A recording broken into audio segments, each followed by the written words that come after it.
galera, beleza? Como é que vocês estão, meus amigos? Hoje é segunda-feira, uma nova semana se inicia com uma coisa nova, gente, e coisa boa. Tá no quarto e último tema, que é o maior tema do vídeo hoje, o tema mais longo. Acho que é uma coisa que pode ser realmente boa, não vou adiantar porque tem que explicar toda a situação. Envolve um novo fato que está entrando dentro do debate público, e realmente é novo. Mas antes de falar sobre isso, eu quero abrir o vídeo comentando um pouco sobre algumas coisas que aconteceram relacionadas a banimento do Twitter, algumas coisas que foram ditas nas redes sociais, para depois nós falarmos sobre a questão da Starlink, depois falar do julgamento do banimento do Twitter, está marcado para terminar no dia de hoje, o primeiro voto inclusive já foi proferido, e saíram algumas notícias dos bastidores do que vocês podem esperar e algumas movimentações jurídicas que eu acho que são relevantes nós falarmos. E aí entraremos no último tema. Eu acho que a gente pode até resumir ele assim: quem veio primeiro, o ovo ou a galinha? Essa frase bem conhecida, ela é muito relevante. Vocês vão entender, eu não tô de brincadeira mesmo. Vamos sério, a coisa talvez mais importante do vídeo de hoje. Mas até chegar lá, tem um percurso. E vejam só. Folha de São Paulo fez questão de nos avisar que seus correspondentes passaram a publicar no Twitter durante o bloqueio. É engraçado que durante o bloqueio, né? A Folha tá certo que o bloqueio um dia vai passar. Eu não tenho essa certeza. No Brasil não dá para ter certeza de nada. Mas enfim, a partir deste domingo, as notícias mais importantes do Brasil e do mundo serão compartilhadas no perfil do jornal na plataforma por correspondentes. Aí a Camomila, uma menina lá no Twitter, ela fez aqui um comentário que eu falei, rapaz, essa menina tem um ponto. Ela perguntou o seguinte: por que as páginas de jornais estão afirmando estar com sede em outro país para continuar tweetando se os brasileiros estão proibidos de ler as informações vindas do Twitter? Se estão fazendo notícias para brasileiros de fora, não é melhor eles lerem de fontes internacionais? Estranho, né? Por que a imprensa está tão interessada em continuar postando com seus correspondentes se o brasileiro não pode acessar o Twitter? Estão fazendo essas notícias para quê e para quem lê? O Poder 360 seguiu a Folha, vai passar a publicar a partir de Portugal, seus correspondentes, né? Esse post foi publicado pela equipe do Poder 360 em Portugal. E o Leonardo Coutinho comenta que, ao expor que parte de sua atividade jornalística só pode se dar a partir do exílio, acho que posso definir assim, o Poder 360 faz algo na mesma dimensão das receitas publicadas nos espaços que ficariam em branco nas páginas dos jornais e revistas sob intervenção dos censores do regime militar. E Leonardo Coutinho também pegou essa questão do regime militar para rebater o jornalista da Globo, Marcelo Lins. O Marcelinho falou assim: para não ter as atividades suspensas no Brasil, bastava uma coisa para o dono dessa rede: informar quem é o representante legal do braço brasileiro da empresa. Informou? Desde quando a empresa pode escolher respeitar ou não as leis de um país onde ganha dinheiro? Pois é. Aí o Leonardo Coutinho colocou o post completo aqui na lateral, né? Post bem longo, a letrinha pequena. Ele colocou aqui um print, um documento, uma lei. Ato Institucional número 5, do dia 13 de dezembro de 1968. E o Leonardo Coutinho rebate o jornalista da Globo News, dizendo que, claro que o Brasil de hoje não é o de 68, mas não custa relembrar que o AI-5 também era lei. Fiquei pensando, então, que, sendo assim, naquela época, bastava cumprir a legislação para tudo e todos ficarem em paz. Assumo que estou fazendo intencionalmente uma comparação absurda, mas não menos descabida que a justificativa de censura massiva a pretexto de fazer uma empresa cumprir uma decisão judicial que não se encerra em si. Vale lembrar que não havia multa como alternativa e blá blá blá. A proibição do X, que já extrapola o razoável, não veio sozinha. Não dá para tratar do tema ignorando que a ordem veio acompanhada da proibição do acesso, leitura e publicação, na plataforma por meio de VPN. Não me parece difícil perceber que a medida não é mais contra o Twitter ou Elon Musk. Todos os usuários, pessoas físicas e jurídicas, foram colocadas na posição de réus potenciais. Eu pergunto para vocês, vem cá, se amanhã, a Intel e a AMD tirarem representantes do Brasil, a gente vai parar de usar computador? Vai banir os processadores? Não vai mais poder vender processadores da Intel, da AMD? Só uma pergunta, porque não sei, né? Talvez não seja tão importante computadores, né? Não, computador não serve pra nada. Só uma pergunta. Sei lá, se a Snap... mas aí o cara pode usar só um celular, né? Tá, então banha também a Qualcomm e mais a Helio. A Helio não, a Helio é o nome do processador. Esqueci a empresa que faz, né? Que é o L99, G99, etc. Você baniu, como é que funciona isso, hein? Se a Apple fechar, não tiver representante, não vai poder mais ter também computador da Apple, como é que funciona esse processo? Se a Microsoft não tiver representante no Brasil, vai banir Word, PowerPoint, Excel, tudo mais, todos os serviços? Será que, assim, não é uma medida muito pesada? Talvez seja um pouco pesado, o povo devia botar a mão na consciência, né? Pensar um pouquinho.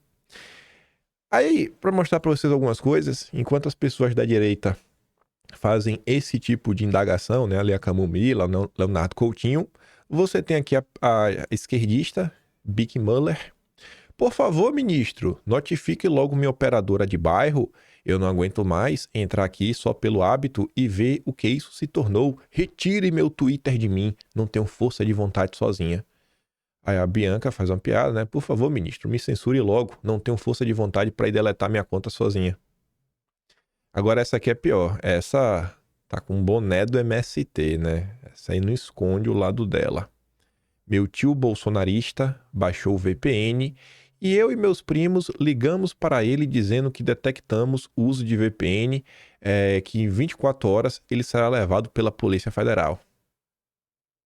Tio, eu fazemos com tio.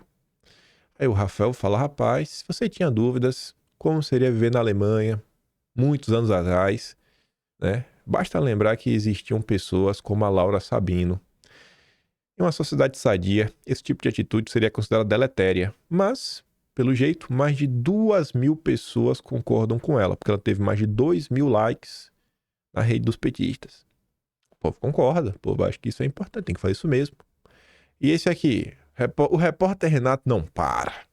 Brisanet, Telecom do Nordeste, vira meme ao manter o Twitter no ar para seus usuários.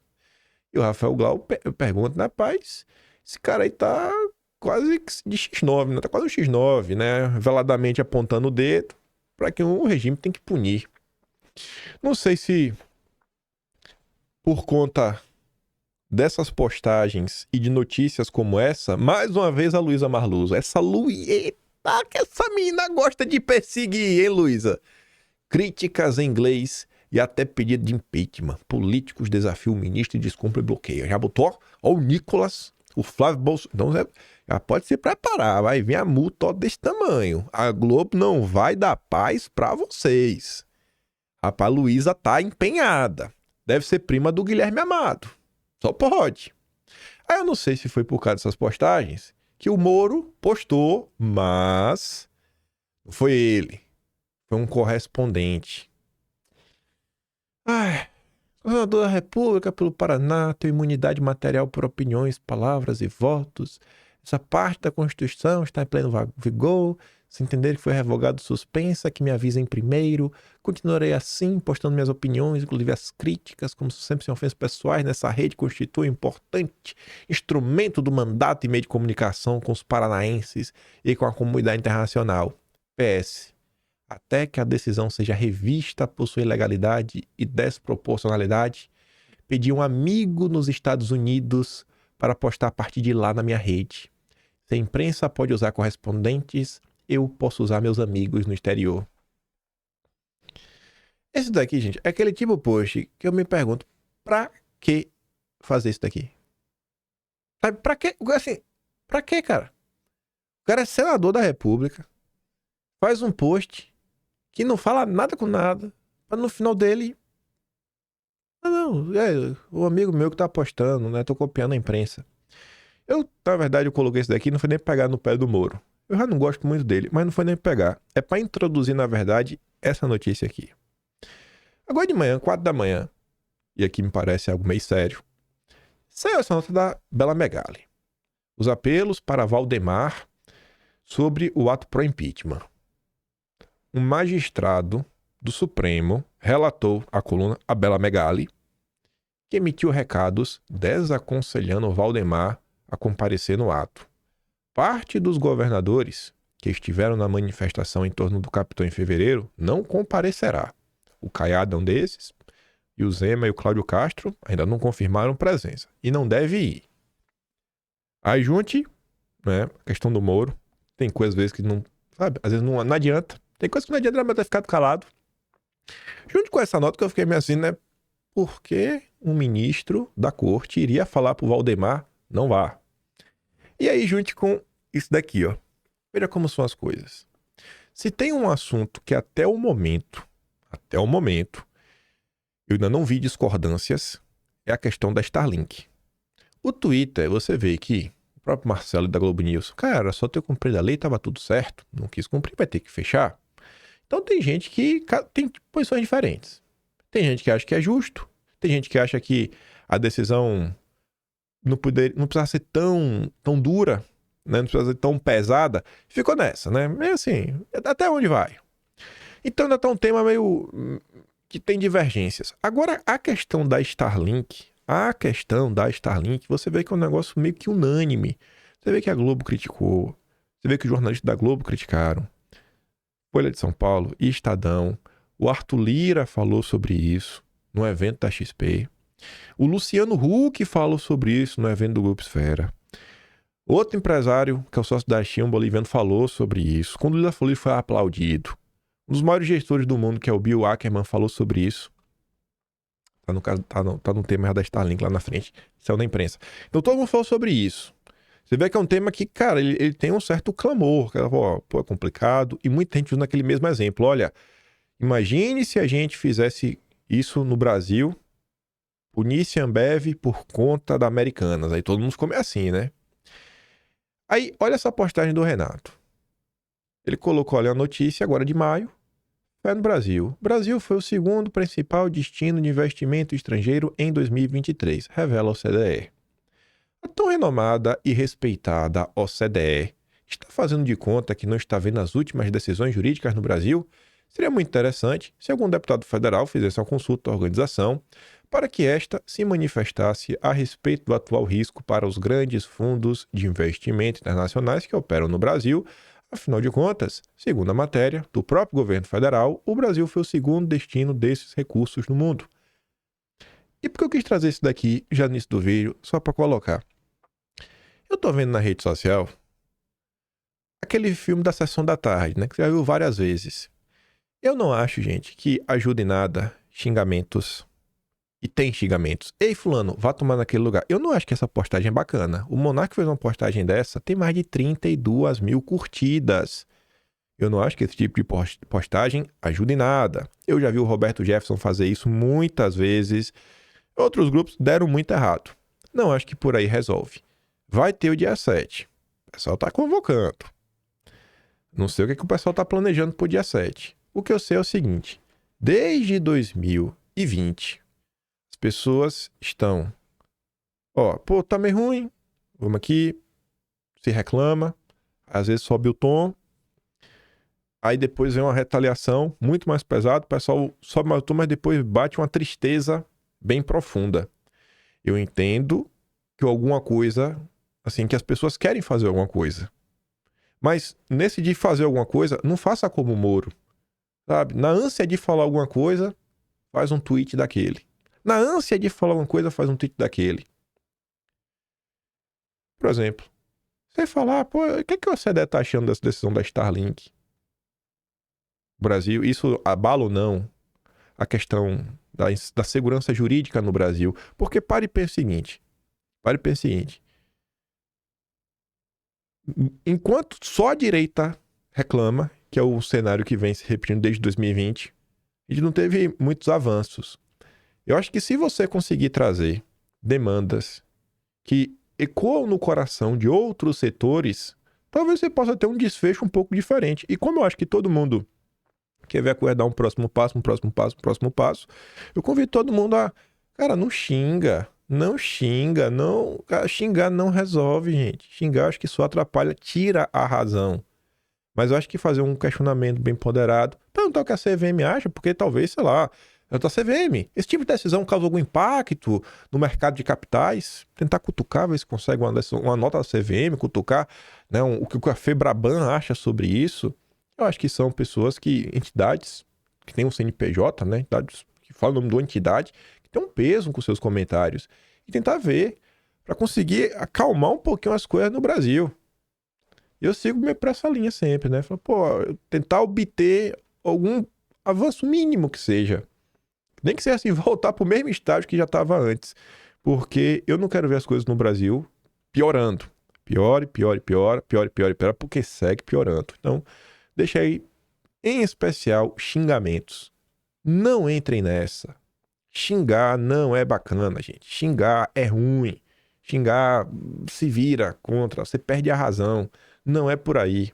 Não queira ser conhecido pelo xingamento. Não queira ser tipo, deixa o monarca lá. Deixa o monarca ali, não é só o monarca, né? Mas deixa o monarca lá com a loucura dele. Mas voltando. A imprensa noticiou coisas que eu não sei como é que a CNN teve, porque ela explicou depois. Ela tá com correspondentes lá fora para poder noticiar isso, né? Porque não pode acessar. Tanto que o Lucas Mendes é de Brasília. Mas tá falando que Musk tá chamando o ministro de falso juiz, acusa de interferência, isso virou notícia. Musk cria perfil contra o ministro para vazar decisões sigilosas da corte. Perfil criado pelo Twitter volta a postar decisões do ministro. E aí diz, né? A CNN teve acesso à rede social por meio de correspondentes internacionais. Mas enfim, vamos entrar nessa questão da Starlink, que parece que todo mundo meio que tá concordando, sabe? Que essa decisão não é tão bacana. Você vê na imprensa, olha só, quando o Lira falando, vira notícia. Todo mundo reclamou, mas o Lira falou, virou notícia. E eu acho que se o mercado financeiro, fizer um apelo, Brasil, vamos ter um pouco mais de normalidade, um pouco mais de paz. Eu acho que um pedido do mercado financeiro ajuda muito. Pelo menos eu queria, né? Mas tá ali, o Musk agradece o apoio de Arthur Lira contra bloqueio de contas da Starlink.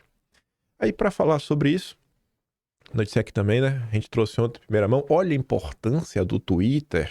Já tava no vídeo ontem. Só meio-dia que a Folha de São Paulo foi soltar uma nota. Mega investidor Bill Ackman diz que proibição do Twitter pode afugentar investidores do Brasil. O mega investidor norte-americano criticou a suspensão do Twitter, do qual é investidor minoritário, e o congelamento das contas da Starlink no Brasil, e disse que as medidas podem afastar investimentos do país. Como a plataforma está bloqueada no Brasil, a publicação foi enviada por Fernanda Perrin, repórter da Folha em Washington, nos Estados Unidos. A Starlink fez birra, falou, enquanto não desbloquear o meu dinheiro, não vou suspender o Twitter. Tá ali. Diz ao presidente da Anatel que não vai bloquear acesso ao Twitter determinado pelo ministro. E não vai fazer enquanto não desbloquearem as contas bancárias da empresa. Aí, olha como são as coisas no Brasil. A Anatel pode caçar a outorga de Starlink por se recusar a bloquear o Twitter. Segundo a apuração da coluna, Starlink tem 23 gateways que podem ser lacrados pela Anatel caso se confirme que a empresa se recusa a cumprir a ordem do órgão regulador. Em paralelo a isso, o Supremo pode adotar outras medidas. Para tratar sobre isso e mostrar os problemas, eu vou deixar que as próprias pessoas do consórcio, ou pelo menos validadas pelo consórcio, falem sobre isso. O Álvaro Machado Dias, neurocientista, professor livre-docente da Unifesp, sócio do Instituto Locomotiva e da WeMind, Colégio da Folha, junto com o Luciano Tim, que é professor de Direito da FGV, estão falando que essa batalha de Musk contra o ministro leva à explosão da insegurança jurídica no Brasil. Eles estão mostrando como, às vezes, as discussões estão indo para caminhos que só quem perde é o povo. E eu sou um populista. Sou sempre do lado do povo. Me preocupo com o povo. O ministro determinou que a SpaceX, proprietária do provedor de internet de satélites Starlink, assuma a dívida do Twitter, né? Tu não sabe essa história. Acontece que Elon Musk é acionista minoritário, com 42% da empresa. Os demais sócios variam de gigantes da tecnologia como Google a pessoas que investiram suas aposentadorias em fundos tecnológicos e nada tem a ver com o assunto. Já começa por aí. Imagina, você está em outro país. Você é um aposentado de outro país. Você investiu na empresa. E a empresa investiu, teve suas contas bloqueadas por uma coisa que ela não tem relação, porque um dos acionistas está em... Cara, isso é complicado, aí. Tem que botar a mão na consciência. Já é um argumento. Acho que é importante. Elon Musk possui mais votos que os demais na SpaceX, o que poderia sugerir sentido na decisão, mas ocorre o contrário. Ele não é exemplo de boa conduta, de modo que seria ingênuo achar que ele voluntariamente irá se dispor a pagar a dívida sozinho. Uma possibilidade é decidir que a SpaceX tampouco irá pagá-la, o que resultaria em seu banimento. Outra é os demais sócios pressionarem o conselho para que o provedor de internet pare de atuar no Brasil até ter suas contas desbloqueadas, o que daria na mesma. As consequências mais leves afetariam os milhares de consumidores brasileiros que adquiriram a antena da Starlink, e as mais graves atingiriam populações ribeirinhas da Amazônia, postos de saúde, escolas afastadas, embarcações que dependem da internet para logística e emergências, entre outros entes poucos visíveis para quem acompanha a discussão do eixo Rio-São Paulo, que parece que o Brasil é Rio-São Paulo. Então, olha o ponto, né? Não, a Anatel pode ser caçada, caça a Anatel. Pronto. Aí tem gente que não tem internet, vai ficar sem. Escolas. Navio que fala, lógico, não, te vira aí, cara. Pô, bicho. Note que nenhum concorrente se aproxima da qualidade do serviço oferecido pelo Starlink. A saída da empresa representaria, claro, o retrocesso no progresso da região mais carente do Brasil, ou seja, esta decisão possui consequências preocupantes. O mesmo raciocínio vale para os provedores de conexões VPN, muito usados para aumentar a segurança em redes de internet públicas, como as de aeroportos. Aí ele comenta sobre a primeira decisão, depois ele fala, mais tarde teve a segunda decisão, que aí beleza, pode usar VPN, né, pode baixar, só não pode usar VPN para acessar o Twitter. Mas o VPN, por outras coisas, está liberado. O destino dessas duas empresas, né, que não possuem qualquer vínculo com o Elon Musk, vai ser decidido por ele, como um clássico jogo cooperativo, ignorando o fato de que a solução mais lógica, quando não há consideração especial pelos outros participantes, é desconsiderar seus interesses, algo que se alinha bem ao perfil do Elon Musk. Quem mais sofrerá com esse dilema juridicamente construído são o consumidor brasileiro e o ambiente de inovação. É sedutor pensar que esse último que vai para as cucuias. O problema é que tal pensamento fatalmente ecoa do outro lado do balcão, reduzindo substancialmente o incentivo para o lançamento nacional de inovações globais, pelo aumento da tão conhecida insegurança jurídica. Não vi um texto, uma pessoa falando que era justa essa questão da Starlink. Eu acho que abordar esse assunto com temperança mais útil do que usar de palavrões de xingamentos para lavar a alma. Mas vamos para falar do Twitter, né? Ontem, logo cedo, avisaram, amanhã tem o julgamento para validar. Primeira turma vai votar se confirma ou não a suspensão do Twitter. Começou basicamente na madrugada, 24 horas no máximo, termina hoje, até 11h59, tem que estar votado. E vai estar. Já tem até o primeiro voto. Para quem quer. E aí, o que a gente pode esperar disso? É na primeira turma, não é no plenário. Aí já temos os bastidores.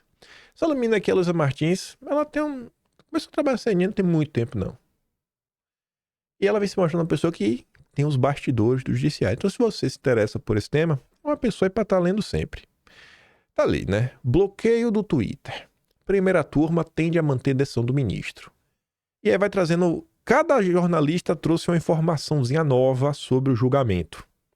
A Luísa disse que a CNN apurou que pelo menos os ministros Flávio Dino e a ministra Carmen Lúcia devem acompanhar o ministro. Nas turmas, que são compostas por 5 ministros, 3 votos formam maioria. Os outros 2 integrantes do colegiado são Luiz Fux e Cristiano Zanin.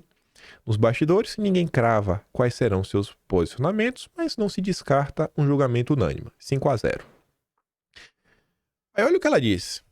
Os ministros Nunes Marques e o André Mendonça, indicados pelo ex-presidente Jair Bolsonaro e que costumam divergir em algumas ocasiões, não votam, pois fazem parte da segunda turma.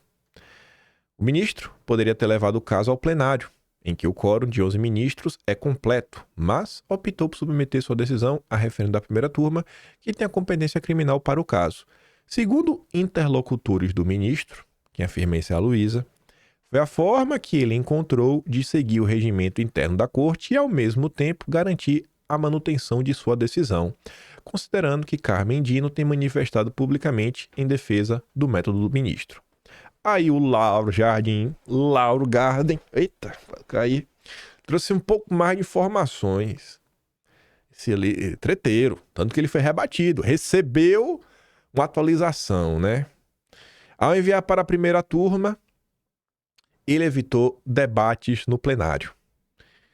Segundo o Lauro Jardim, o ministro poderia ter enviado ao plenário, e era o que se esperava, que o referendo fosse discutido pelos 11 ministros. Não, segundo Lauro Jardim, não fez, porque não queria ouvir pelo menos 2 votos divergentes, de Cássio e do Mendonça. Aí veio a atualização, às 8h29. A corte entrou em contato para afirmar que a competência criminal do Supremo é sempre turma, exceto quando envolve os presidentes de poder. Tudo tem sido julgado nas turmas desde a mudança regimental. Não cabe recurso ao plenário. É fato. Mas o relator poderia encaminhar para o plenário se preferisse que o assunto fosse debatido. E a própria Globo, na matéria que saiu do Rafael Moraes Moura hoje, ele traz uma explicação falando que, como esse caso vem dentro da questão das milícias digitais, que meio que também investiga Bolsonaro, você, dependendo da interpretação, poderia ir para plenário, né? Porque envolveria, em tese, um chefes do poder, né? Os presidentes do poder. Mas vamos lá. Rafael Moraes Moura traz um complemento sobre o julgamento. A tática do ministro para evitar a reação dos ministros indicados por Bolsonaro. Se o julgamento sobre a suspensão do Twitter fosse no plenário e não na turma, o ministro corria o risco de algum ministro de fora de sua órbita, como os indicados por Bolsonaro, pedir destaque na sessão virtual, o que travaria o julgamento e transferiria a conclusão do caso para o plenário físico em sessão presencial, que teria transmissão pela TV Justiça, com um desgaste político muito maior. Há precedentes. Em outubro do ano passado, por exemplo, Mendonça pediu destaque e suspendeu o julgamento de 2 ações penais contra 2 mulheres investigadas por envolvimento na invasão e depredação da sede dos 3 poderes em 8 de janeiro. No caso da discussão sobre a suspensão das contas do Twitter, a tática do ministro de levar o tema para a turma e não para o plenário provocou mal-estar na corte. Uma ala de ministros, que são menos ligados ao ministro, acredita que o tema deveria ser submetido ao crivo de todos os 11 ministros da corte, considerando a natureza drástica da medida que atingiu diretamente a vida de cerca de 21,5 milhões de usuários brasileiros que acessavam a plataforma do Elon Musk.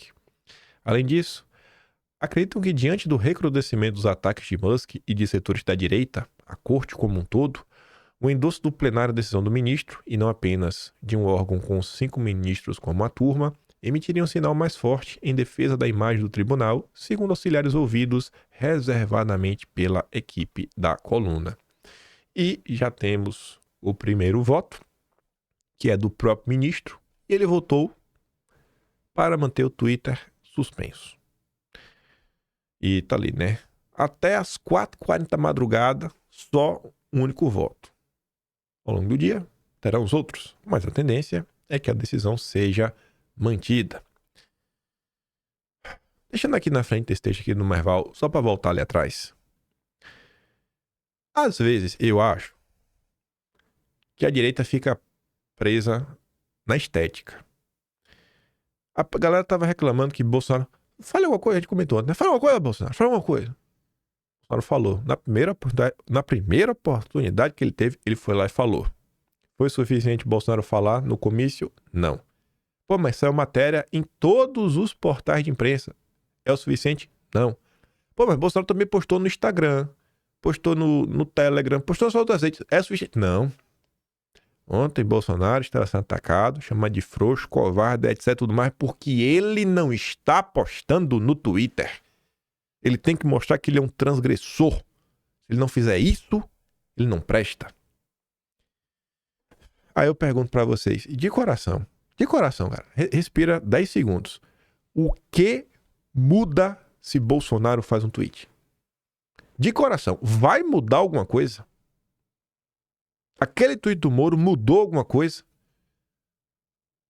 Não, as pessoas podem se sentir mais compelidas a continuar usando porque uma liderança tá falando. Tá, mas no final do dia, qual o ponto? O ponto é o quê? É o Brasil voltar a ter mais liberdade? Vai mudar o que isso? Vai mudar uma coisa? Aí eu tô puxando isso daqui pra falar ali do caso. Eu vejo às vezes que muitas vezes, eu vejo sempre, né? O pessoal reclamando que, poxa, olha, os juízes, eles não deveriam dar tanta entrevista. Eles não deveriam falar fora do... Eles deveriam falar nos autos. O lugar dos juristas se pronunciarem deveria ser no plenário, na corte, nas suas votações, durante os julgamentos. Aí quando teve o caso aqui agora, tá todo mundo tacando pedra no Cássio e no Mendonça. Olha lá. Os mudinhos de Bolsonaro. Pô, mas a imprensa inteira aqui, todos os portais de imprensa estão colocando, pô, tivesse levado pro plenário, possivelmente os caras iam votar contra.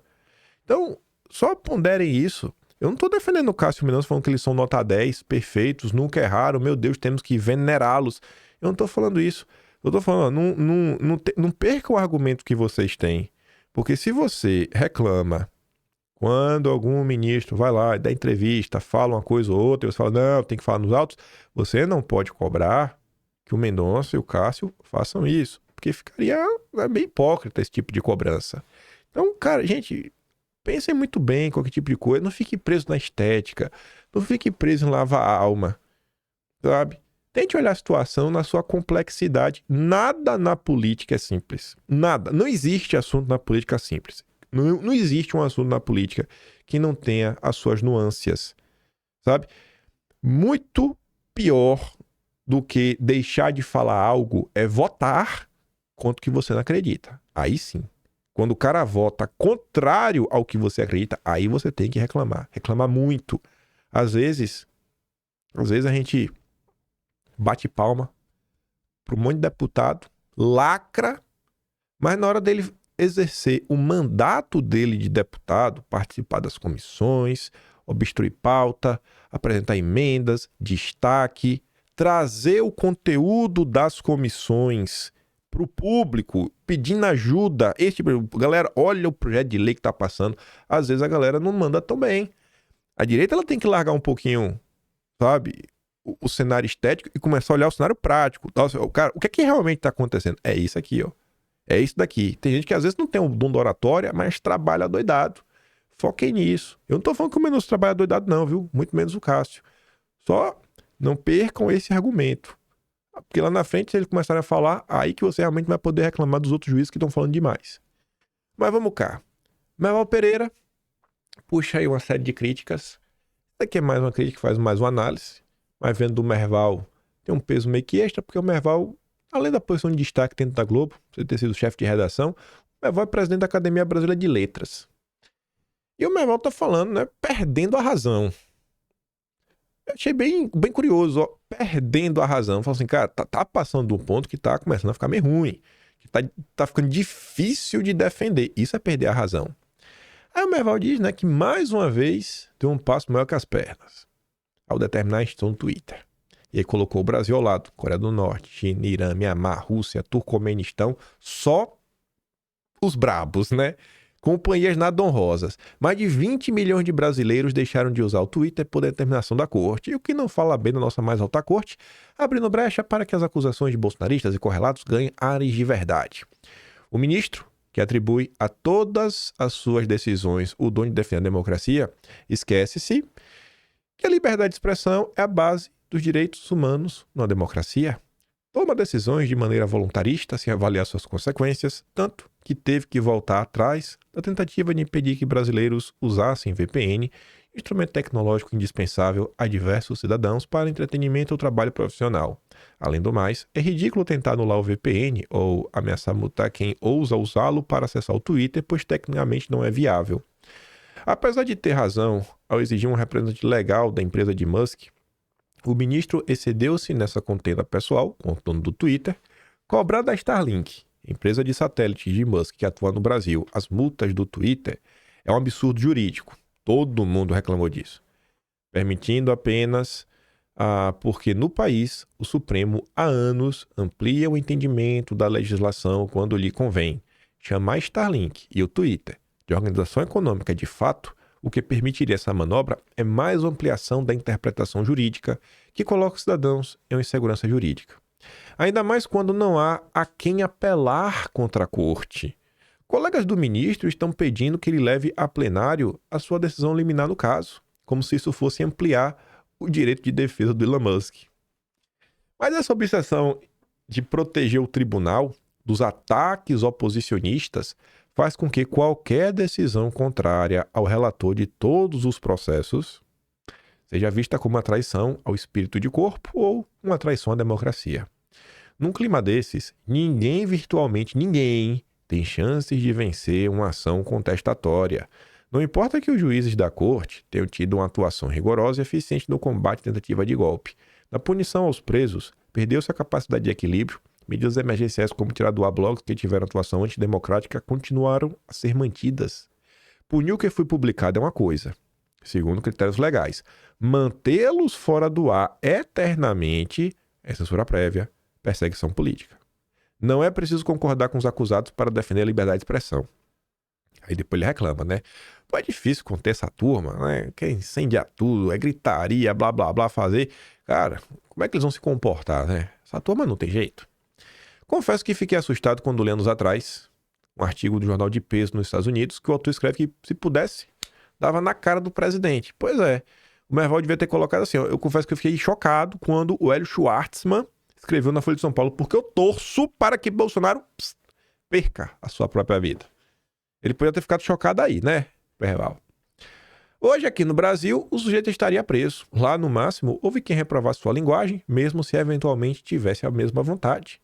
Nossa democracia precisa ser exposta a esses desvaneios, a esses exageros para se fortalecer. No momento, graças às decisões exageradas do ministro, está exposta ao mundo como um regime autoritário, mesmo quando tem razão. O Merval está pedindo para ter exageros. Ele está falando, está perdendo a razão. Mas isso não chamou atenção por causa dessas coisas. Agora, o que realmente chamou minha atenção não é o vídeo do Demetrio Magnoli, mas aqui já chama um tiquinho. O Demetrio vem se tornando aqui uma figura recorrente nas suas críticas ao que está acontecendo ao Brasil. Aí, o Zanfa. Quem é o Zanfa? Quem é o Zanfa que compartilha o Demetrio Magnoli? Basicamente, até o Twitter ser banido, era o perfil de maior engajamento em todo o Brasil. Porque ele fala de política? Não, porque ele faz piadas. E não são piadas políticas. O perfil mais engajado do Brasil ficou tão revoltado com o que está acontecendo que postou um vídeo do Demetrio Magnoli. E pelo que me consta, em termos políticos, o Zanfa não é um bolsonarista. Você vê que as decisões recentes estão deixando muita gente incomodada. Mas vamos aqui ouvir o Demetrio. Uma coisa é responsabilizar por discursos eventualmente criminosos, responsabilizar as pessoas que os fizeram e inclusive a plataforma que não os derrubou. Outra coisa é derrubar perfis. Isso se chama censura prévia. Porque você não sabe o que aquele perfil vai escrever no futuro. Derrubar perfil é censura prévia. Me impressiona que a censura prévia foi normalizada no Brasil e que a própria imprensa responde à censura prévia com pequenos murmúrios, sem fazer grande escândalo disso. Lá no início dos inquéritos de Alexandre de Moraes, e aí não é o caso do X, lá no início desse inquérito infinito, o inquérito começou com um ato de censura contra uma revista ligada a Sérgio Moro, lá atrás, no começo do inquérito. Agora há pouco, além das derrubadas de perfis, Alexandre de Moraes proibiu Felipe Martins, né, de dar uma entrevista à Folha de São Paulo. Felipe Martins não foi condenado. Ele é investigado, ele não foi condenado. Então, um inocente foi proibido de dar uma entrevista a um dos maiores jornais do país. É um ataque à liberdade de imprensa, é um ataque à liberdade de uma pessoa que não foi condenada.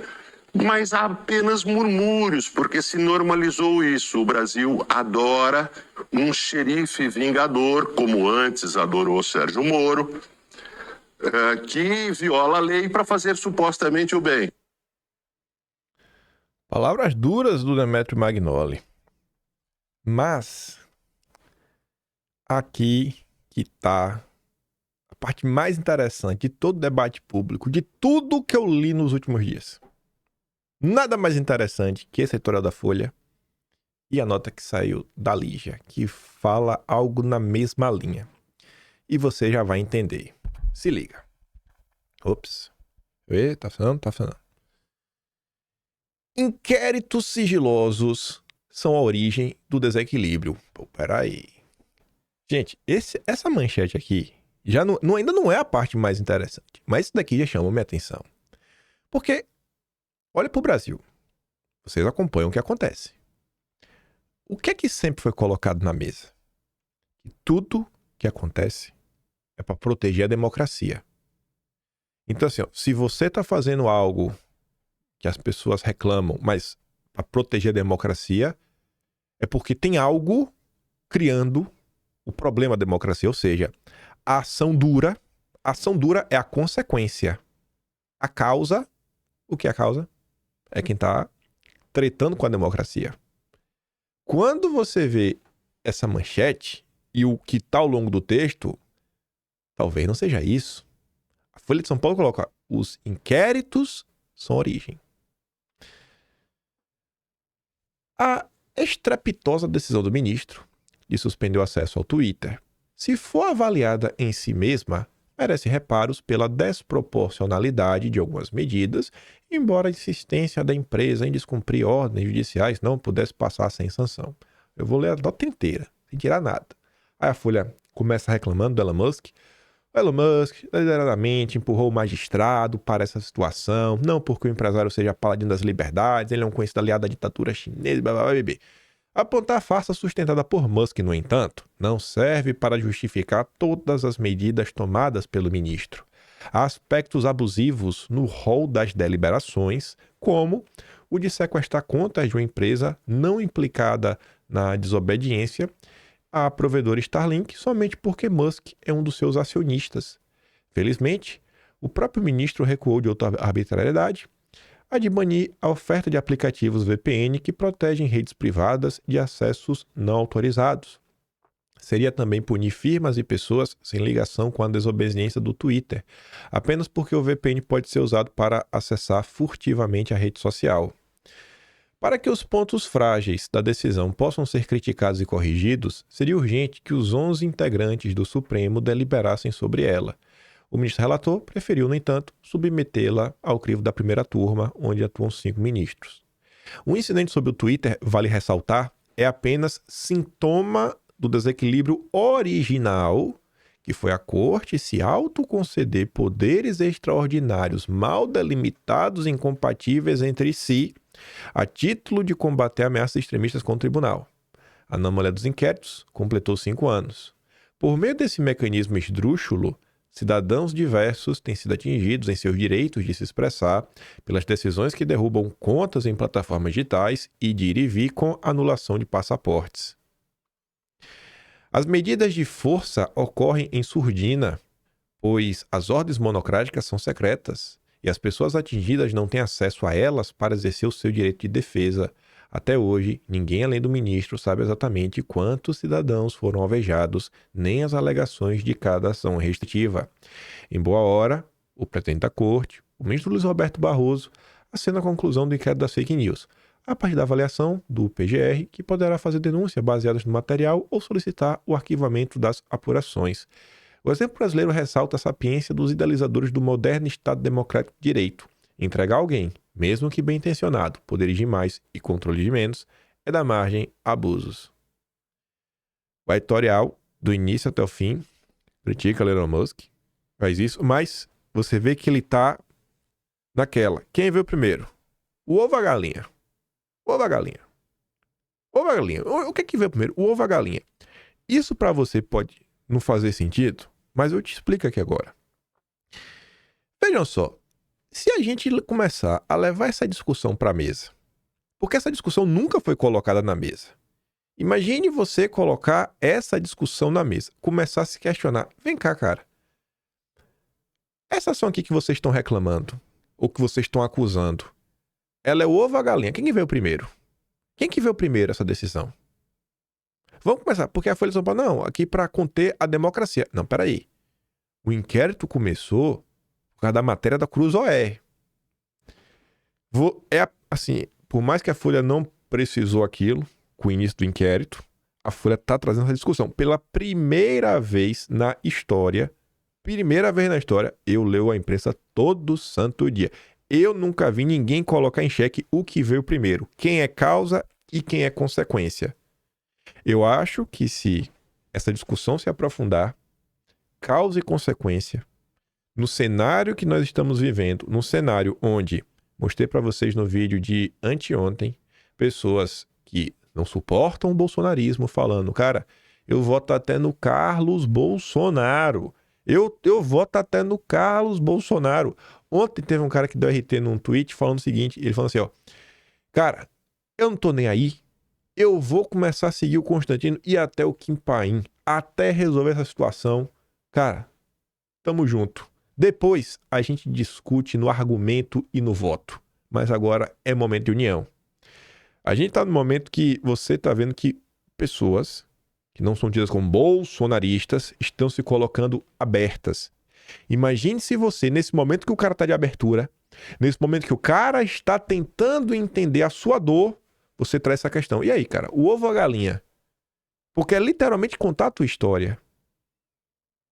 Isso daqui é uma coisa que eu acho para mim bem relevante. Se você coloca essa discussão no momento que as pessoas estão receptivas, eu acho que é muito mais efetivo, mas muito mais efetivo, muito mais do que ficar xingando no Twitter. Rendendo aí 32 mil likes. Eu acho que isso aí não leva a nada, mas eu acho que você colocar com argumentos, mostrar o que aconteceu, contar um pouco de sua história, eu acho que é o momento perfeito para muito jornalista falar, cara, aí não foi só o editorial da Folha. 4 horas antes, então não dá para falar que a Lígia ela foi influenciada pelo editorial da Folha de São Paulo. Isso não é mais a direita, tá bem claro isso. Toda semana ela está escrevendo um texto que a direita gosta. Ela fala, né, que o Supremo derrota passarinhos com uma ferramenta grande demais. Ela fala, né, que é uma metáfora para tentar resolver problemas com força desproporcional. É assim que a corte tem agido nos últimos anos. Na mais recente decisão monocrática, né, a rede social foi suspensa do país. Um descalabro inaudito por aqui, o Brasil agora faz parte da lista de nações autoritárias que baniram a plataforma. Ela cita os países, os mesmos que o Merval citou. A gama de dados divulgados pelo Twitter é descomunal. Vai de piada, vídeo de gatos, foto de comida até notícias, artigos científicos e mobilização contra ditaduras, como foi a Primavera Árabe. Líderes internacionais se comunicam pelo Twitter, jornalistas usam a rede social como fonte. Assim, o ministro atenta contra princípios da democracia que se arvora a proteger. A liberdade de expressão não é absoluta, como provam crimes como de calúnia, que são julgados caso a caso. O que a corte faz agora, contudo, é uma espécie de punição prévia a granel. O Twitter tem mais de 20 milhões de usuários no Brasil, não só limitou-se à livre expressão de ideias, mas à liberdade de informação. É gravíssimo. Não se trata mais do conteúdo das mensagens, mas do mero acesso a elas. Segundo o artigo 19 da Declaração Universal dos Direitos Humanos da ONU, a liberdade de expressão inclui a liberdade de, sem interferência, procurar, receber e transmitir informações e ideias por quaisquer meios e independentemente de fronteiras. Alega-se que a medida do ministro, vergonhosamente apoiada pelos seus pares na corte e até por parte da imprensa, é correta, pois o Twitter descumpriu ordens oriundas de um inquérito opaco, interminável, o das fake news. Mas infringir a liberdade de informação dos brasileiros é a única medida possível? Não haveria recursos menos radicais? A corte está fora de controle e se deixando levar por uma polarização política passional que em nada serve para resolver os problemas do país. Na verdade, os cria. Os cria. É basicamente a mesma tese. Pode ser uma nuance, pode ser pouquinho, mas é uma abertura. Você está brincando com causa e consequência, causa e consequência, causa e consequência. A imprensa nunca abriu uma mínima brecha para questionar por que as pessoas no Brasil estão tão revoltadas. A imprensa adora, todo mundo é golpista. Tá, mas quer dar um golpe pelo quê? Pelo quê, cara? O que é que motivou isso? O que é que causa tanta insatisfação em uma parte da sociedade? Só para terminar, eu falo outra coisa. A democracia não precisa de mão pesada, mas de autocontenção no tribunal. Aí pense, você começa a debater esse assunto de forma séria. Aí você tem que ter conhecimento. Por isso que eu fiz questão de perguntar sobre isso na sabatina. Cara, você pode me falar qual é o papel do Luciano nesse processo? Imagine você sentar, uma coisa que eu queria. Se eu tivesse, se eu tivesse, sei lá, tivesse oportunidade no Brasil, eu acho que o momento não é bacana de ir, né? Por mil razões também. Enfim, situação, também tivesse dinheiro para ir, passagem não é barata. Se eu tivesse oportunidade de ir, eu juro para vocês, o meu interesse seria ir em podcasts. Eu queria muito sentar num podcast daquele, mas assim com tempo, de sobra. Só para falar desse processo. É uma coisa que eu realmente acho que é importante. Sabe? É quase se fosse tipo uma evangelização.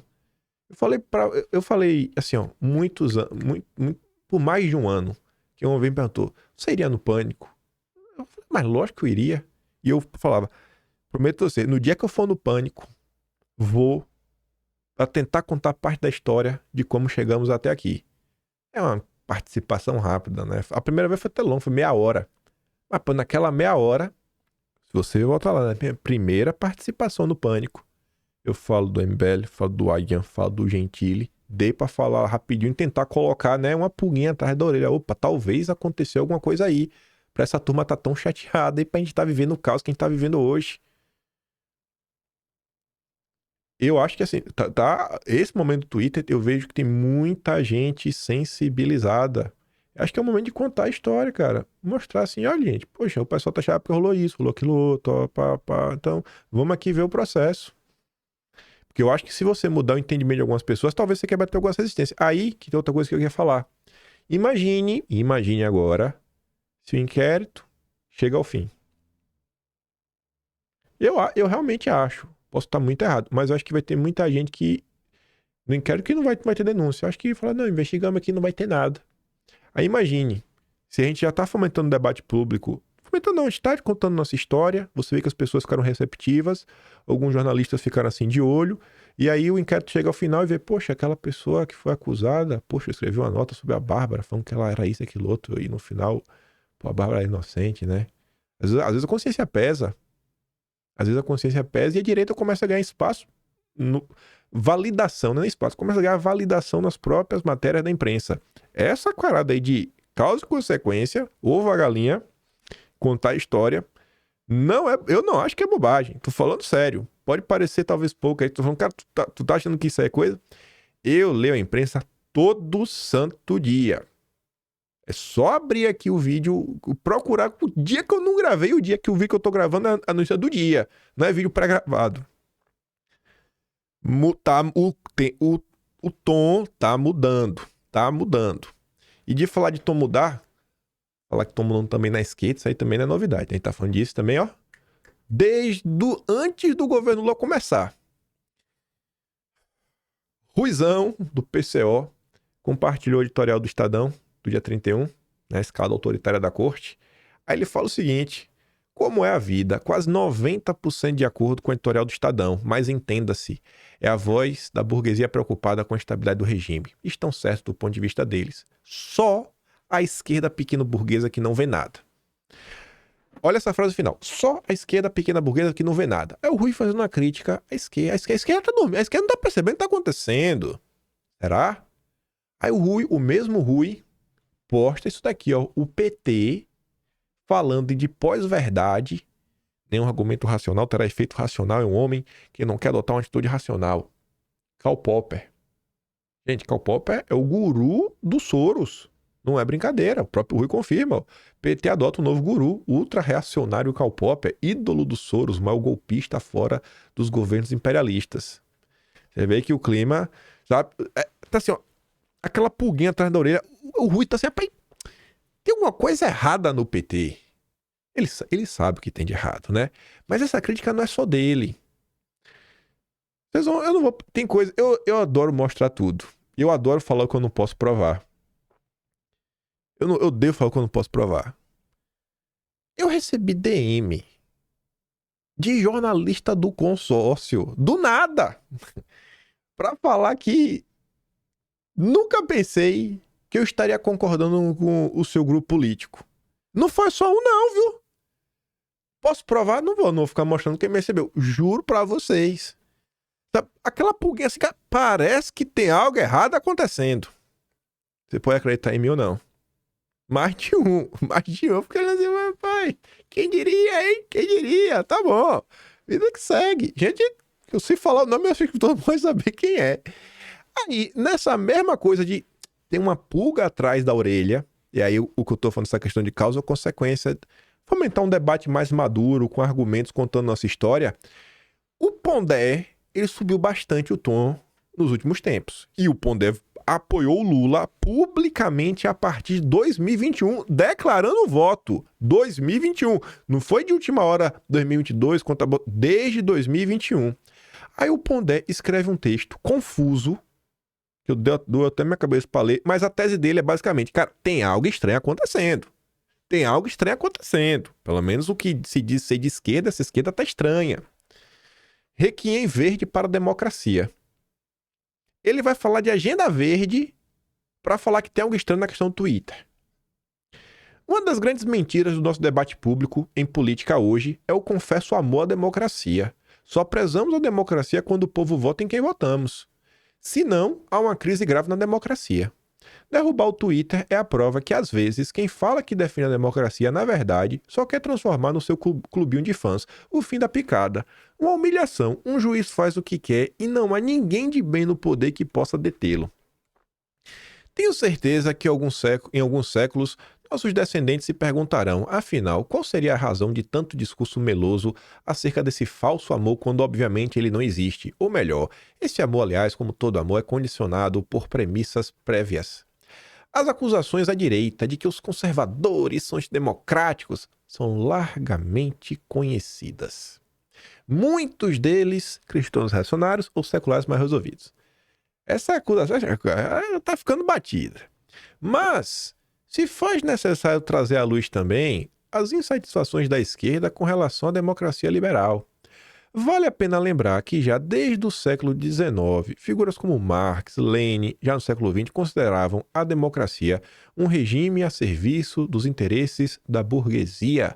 O Estado liberal democrático nada mais seria do que um comitê executivo a serviço dos interesses da classe dominante.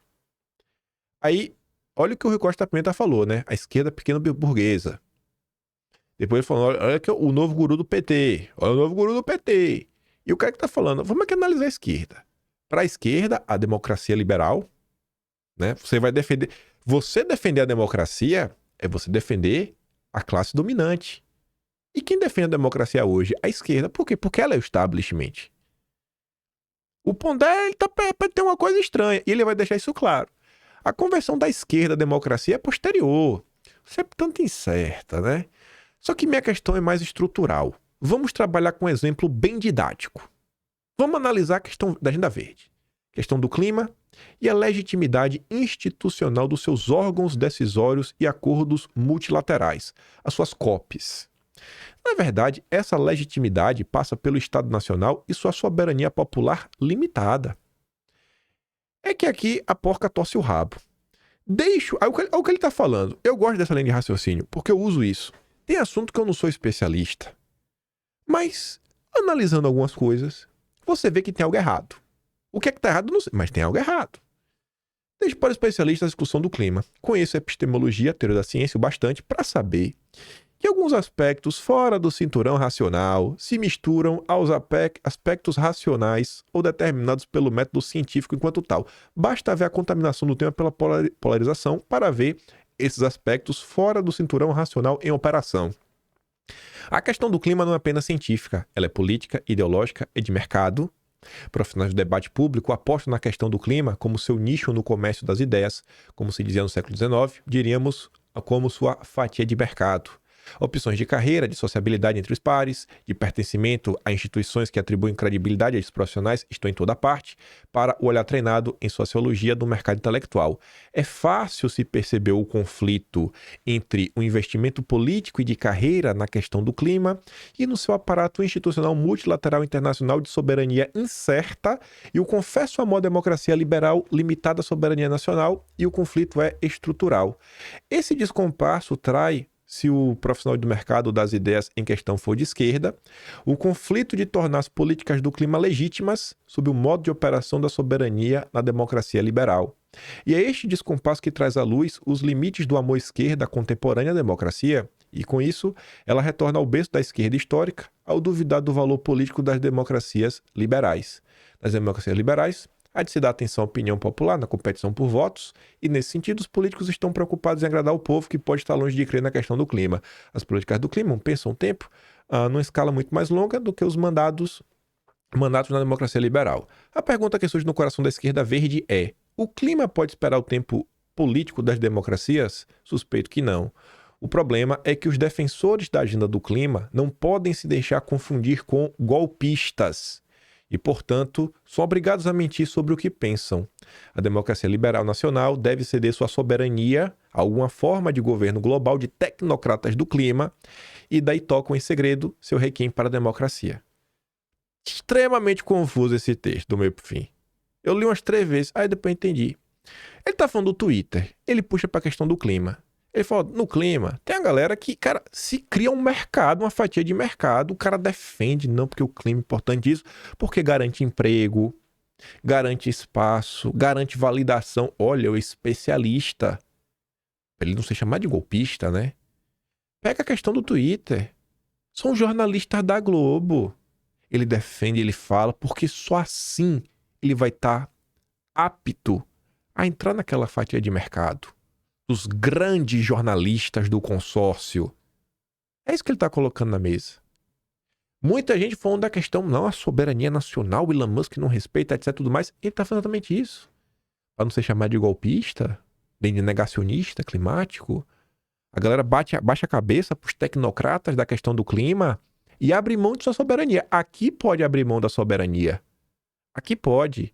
Porque o status quo, a classe dominante, fala que aqui é bom abrir mão da soberania. Aqui pode. Aqui pode. A grande democracia liberal, aqui pode. Porque os tecnocratas falam que esse aqui é o ponto certo. E estamos, cara, tem algo estranho. Eu não sou especialista nesses assuntos. Talvez eu não seja especialista em liberdade de opinião, questões jurídicas. Mas olhando como as pessoas reagem a essas coisas, cara, tem algo estranho acontecendo. A imprensa está agindo de forma estranha. A esquerda, mais ainda, né? Desde quando a esquerda virou establishment? E defende qualquer coisa porque do outro lado estão os golpistas. Não era a esquerda que lá atrás, na década de 60, eu estava por liberdade. Afasta de mim esse cálice. E tá aí agora? Só olhar o tom do debate público. O que a esquerda anda falando. A esquerda que não se corrompeu. Tipo o PCO da vida, que segue sendo esquerda raiz. Sério, Pondé. Aí você vê discussões. Gente, abriu-se uma certa brecha. Público notório, abriu-se uma certa brecha. O que vai se desenrolar a partir disso? Não sei. Essa brecha lá na frente pode gerar mais apoio? A luta pela liberdade? Unir grupos a priori antagônicos? Eu não sei. Eu sei que xingar não resolve.